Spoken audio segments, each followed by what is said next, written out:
Hey, so this is a video demonstration for my research project in artificial intelligence. First, we'll be discussing the results, then I will do a code walkthrough. So we have these three figures that get printed out. So this is our 2D map environment. And what we're doing is we're doing intelligent path planning using Q-learning and artificial potential field algorithm, a combination of the two. So this orange dot represents where the robot starts, and this green star represents where the robot ends. That's the goal state. And these red X's represent obstacles. So in map one, you can see that the robot avoids the obstacles by going left, cuts back right, and goes straight to the goal point. Same thing for map two, veers off to the left and takes a direct line to the goal point. And then for map three, going to the right and cutting back in. So onto the code. We import our dependencies, and we have most of all of the code actually is based off this main class, this mobile robot class, and this represents the robot that will be driving through the map. And this is the initialization, stores all the functions and variables that we need, like the goal, the start, learning rate, things like that. Set episodes. This will determine how many cycles we run through when learning. The default is set to 1000, goes to 1000 episodes. Find nearest neighbor. So I've defined a neighbor as any point uh, around where the mobile robot is located. So if the mobile robot is here, these 8 squares are considered the neighbors. Um, Random state, this will obviously return a random state, a random point on the map.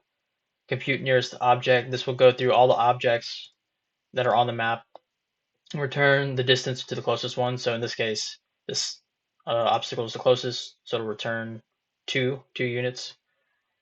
Compute probability. So this will go through every neighbor, and it'll calculate the the probability of going to that neighbor using the artificial potential field, and it'll update the probability table. Compute artificial intelligence. This is very similar.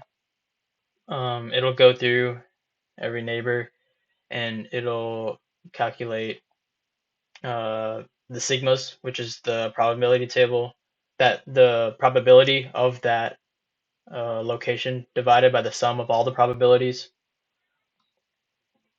So choose action. This is where we use that sigma, the potential fields that we were talking about for these two functions. It's sorted, so it'll sort it, and it'll look for the first sigma that beats the random number that gets generated. The best action from Q table. This will go through the Q table actions. So all the 8 options, it'll find the max, which will be the best option, and set that as the action. Perform action. This will actually implement the action into the environment. So it'll tell the robot, I want to go to this location and implement those changes. Find new state is exactly what you'd expect. You have the nearest neighbors and you pass in the action that it wants to take, and that's your new state, or that's your current state, but it's really your new state. Um, Update Q table. This will obviously go through the Q table when we have a new action that we want to do. It'll send that through this formula here to figure out the updated value, and it'll update that Q table, which holds just the Q values for taking one of the 8 options, one of the 8 directions. So this function is the bigger one, generate Q table. This is where the actual learning happens. And then while we haven't hit the goal state, or while we haven't hit an obstacle, it'll do one of 3 things. 1, work with the artificial potential field. 2, work with the Q table. Or 3, just pick a random direction. And it'll constantly iterate through those and update its values, um, so it can learn good moves from bad moves. Generate path. This will do exactly what you expect. You have a starting point, you have an end point, and this is after the learning. You pass that in, and it'll calculate the direction it needs to go to get from the start point to the goal, and it'll record its history. Plot path is how we actually display the path to the, I guess, to the user, so they can see exactly where the robot started, exactly where it ended, and where the obstacles were. It's lagging. And then display maps. This isn't actually used in the program, but I created this just to help me create the maps initially, and this helped me figure out where to place the obstacles and like the size and scale of the map.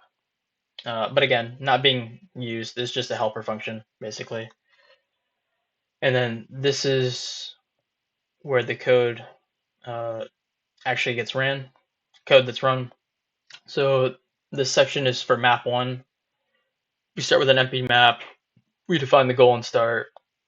We create our mobile robot class. We initiate the learning process, and then we generate a path from it, and then we plot it, and we rinse and repeat for map 2 and map 3. And then finally, we show all 3 figures at the same time. So one more time, I'll show you all 3 figures. So, oh, getting a little laggy. This is figure 1, this is figure 2, and this is figure 3. And that's everything. Thanks for listening.